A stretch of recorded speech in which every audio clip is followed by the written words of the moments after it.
Hi friends, welcome to my YouTube channel. இன்னைக்கு சிம்பிளா ஒரு மட்டன் கிரேவி எப்படி பண்றதுன்னு நம்ம பார்க்க போறோம். நிறைய இன்கிரிடியன்ட்ஸ் இல்லாம நிறைய மசாலா இல்லாம சிம்பிளா ஒரு மட்டன் கிரேவியை பார்க்க போறோம். ஸோ இந்த கிரேவி பார்த்தீங்கன்னா நீங்க சப்பாத்தி, இட்லி, தோசை, ரைஸ் எல்லாத்துக்கூடயும் சேர்த்து சாப்பிடலாம். ஸோ வாங்க வீடியோக்குள்ள போகலாம். ஸோ மட்டன் கிரேவிக்கு 2 வெங்காயம், 2 தக்காளி, கருவேப்பிலை, பச்சை மிளகாய், இஞ்சி பூண்டு விழுந்து இந்த மாதிரி உங்கள் வீட்டில் கல் இருந்ததுன்னா கல்லில் தட்டி போட்டிங்கன்னா அதோட டேஸ்ட் ரொம்ப நல்லாயிருக்கும். அப்படி இல்லைன்னா நீங்கள் மிக்சியில் கூட அரைச்சிக்கலாம். ஸோ இந்த மட்டன் கிரேவி பார்த்திங்கன்னா நம்ம குக்கரில் தான் பண்ண போகிறோம். எண்ணெய் ஊற்றிக்கிட்டு எண்ணெய் காஞ்சிட்டோடனே நம்ம சோம்பு போட்டுடலாம். அதுக்கப்புறமா சோம்பு நல்லா வெடித்து வந்தோடனே நம்மக்கிட்ட என்னென்ன ஸ்பைசஸ் இருக்கோ ஆட் பண்ணிக்கலாம். இப்போ நம்ம கட் பண்ணி வச்ச 2 வெங்காயத்தையும் ஆட் பண்ணிக்கிட்டு நல்லா வதக்கணும். வெங்காயம் நல்லா வதக்கினா தான் கிரேவி நல்லா டேஸ்ட்டாக வரும். இப்போ கூட நம்ம கருவேப்பிலை போட்டுக்கிறோம், ஒரு பச்சை மிளகாய் போட்டுக்கிறோம், கட் பண்ணி வச்ச 2 தக்காளியும் நம்ம ஆட் பண்ணிக்கிறோம். எல்லாம் கலந்து ஒரு 5 நிமிஷம் நல்லா வதக்க விடணும். வதக்க விட்டால் தான் கிரேவி நம்மளுக்கு நல்லா டேஸ்ட்டாக வரும். நல்லா வதக்கிட்டு நம்ம கல்லில் இடித்த இஞ்சி பூண்டு பேஸ்ட் நம்ம போட்டுக்கிட்டு நல்லா வதக்கணும்.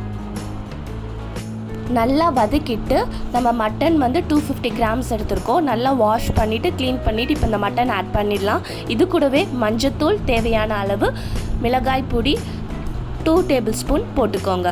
250 கிராம்ஸ்க்கு இது போதும். தேவையான அளவு உப்பு போட்டுட்டு நல்லா மிக்ஸ் பண்ணிவிட்டு இப்போ 250 கிராம் மட்டனுக்கு நம்ம 2 டம்ளர் தண்ணி ஊற்றிட்டு மேலே கொத்தமல்லி போட்டுட்டு விசில் போட்டுற போகிறோம். ஸோ மட்டன் நல்லா வேகணும். ஒரு 7 விசில் விட்டு எடுத்துருங்க. விசில் வர வரைக்கும் நம்ம மசாலா ரெடி பண்ணிடலாம். 1 டேபிள் ஸ்பூன் பெப்பரோ, 1 டேபிள் ஸ்பூன் சோம்போ ரெண்டுத்தையும் ஸ்லோவாக வதத்துட்டு நம்ம மிக்சியில் அரைச்சி எடுத்துடலாம். 7 விசில் வச்சு இப்போ ஓப்பன் பண்ணி பார்த்தோம், மட்டன் நல்லா வெந்திருக்கு. ஸோ இந்த கிரேவியை நம்ம அப்படியே ஒரு பாத்திரத்தில் கடாயில் மாற்றிட்டு கொதிக்க விடலாம். நல்லா கொதித்து வர சொல்ல நம்ம என்ன பண்ண போகிறோன்னா அரைச்சி வச்ச மசாலாவை நம்ம ஆட் பண்ண போகிறோம். கொஞ்சமாக ஆட் பண்ணிவிட்டு கொஞ்சமாக எடுத்து வச்சுக்கலாம். ஒரு 5 நிமிஷம் நம்ம நல்லா கொதிக்க விடலாம். இப்போ அது கொஞ்சம் குழம்பா ஆகிடும். உங்களுக்கு குழம்பு மாதிரி வேணும்னா கொஞ்சம் தனியாக எடுத்து வச்சிடலாம். நாங்கள் தனியாக எடுத்து வச்சுட்டு இப்போ கிரேவிக்கு அந்த பேலன்ஸ் இருக்க மசாலாவை ஆட் பண்ணிவிட்டு ஸ்லோ ஃப்ளேமில் நல்லா டீப் ஃப்ரை வர வரைக்கும் நம்ம வச்சிட வேண்டியதுதான். இப்போ சும்மா லைட்டாக 2 ஸ்பூன் ஆயில் ஊற்றிக்கலாம். ஆயில் ஊற்றிட்டு நல்லா வதக்கி விடுங்க. நல்லா வதக்கிட்டு ஒரு 5 மினிட்ஸ் கழிச்சிட்டு ஆஃப் பண்ணிட வேண்டியது தான். ஸோ சூப்பரான கிரேவி ரெடி. சுட சுட சாதத்துக்கு அந்த கிரேவி போட்டு சாப்பிட்டாலே டேஸ்ட் வேறு லெவலாக இருக்கும். நீங்கள் ரைஸுக்கு மட்டும் இல்லை, கண்டிப்பாக சப்பாத்திக்கு, தோசைக்கோ ட்ரை பண்ணி பாருங்கள். செம்ம டேஸ்ட்டாக இருக்கும். கண்டிப்பாக நீங்கள் இந்த ரெசிபியை ட்ரை பண்ணி பார்த்துட்டு உங்களோட கமெண்ட்ஸை எங்களுக்கு தெரிவிச்சாகணும்.